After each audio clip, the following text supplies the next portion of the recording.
Hi everybody, Anime Night 1992 here. I am back with a brand new video. And today's video is going to be an anime episode review.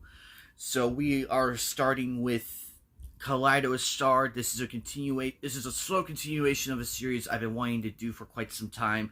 Ever since I did Outlaw Star and Jungle Day Iku, I think that was the name. Correct me if I'm wrong on that one.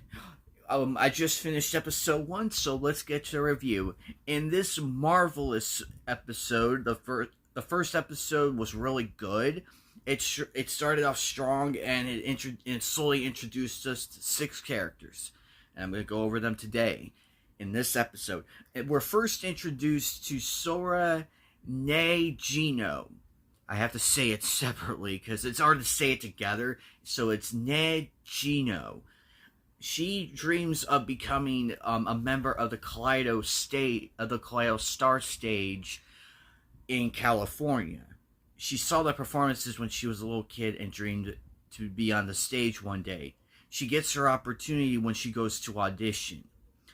Unfortunately, she gets caught up with lost directions and gets hit on by a mysterious man wearing shades, and also gets her suitcase stolen while trying to find directions to the event.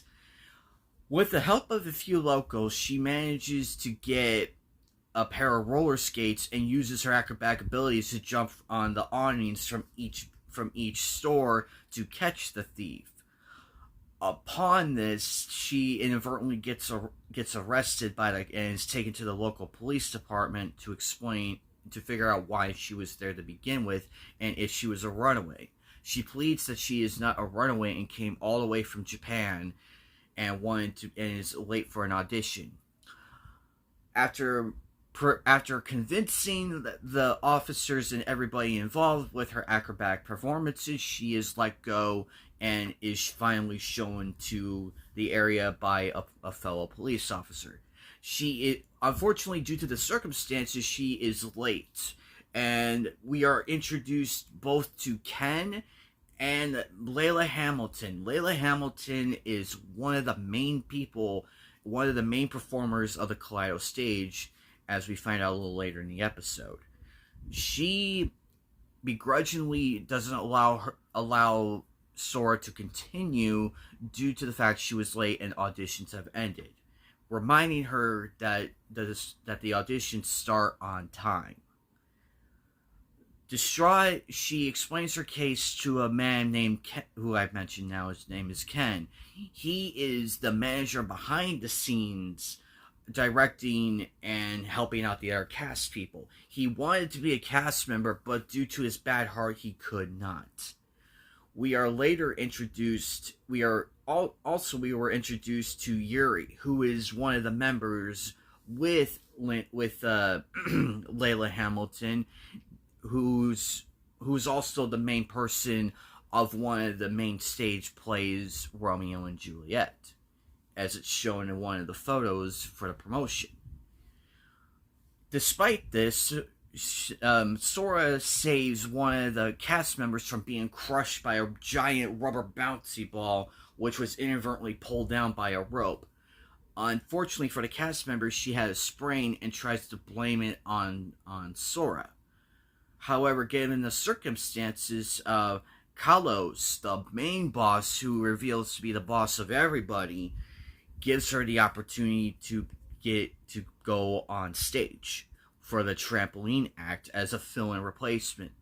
Upon this, she has a few mishaps in the beginning of the performances, but until she hears a little girl shout out, "You can do it, Miss Bunny Girl," she gets revitalized and knows and imagines herself as the kid when she was in her place watching the performers.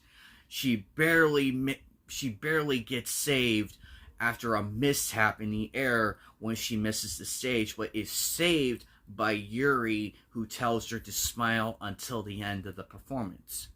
After the performance, everybody runs back and congratulates each other, and Ken congratulates her on her performance, only to be belittled by Layla, who begrudgingly brings brings down Sora and makes her run away and cry. Upon all that, and then she goes to do the Burning Phoenix performance, her main stage performance, from what we learn. Upon this, after the events, Carlos demands to know where Sora is, and sends Ken to go after her. Upon this, she finds out she passed the performance despite the mishaps. She is also being shown the dormitory where all the cast members stay, and you get a beautiful view of the stage, or the building. Actually, sorry, building. From there, we meet one final character. His name is Fool, and apparently he is the spirit of the stage. Who he really is, we do not know. It's the first episode. Overall, I give this episode a solid praise because it introduces everybody carefully, and you get time to get to know the character bit by bit upon each scene. It's not rushed. Everybody's there. Minimum of 6. Overall, a very good episode and a fresh start. I cannot wait to see more of this anime, and more reviews will be coming. So stay tuned, everybody, for episode 2 later on. This is Anime Night 1992. Hope everybody has a safe night. Bye, guys.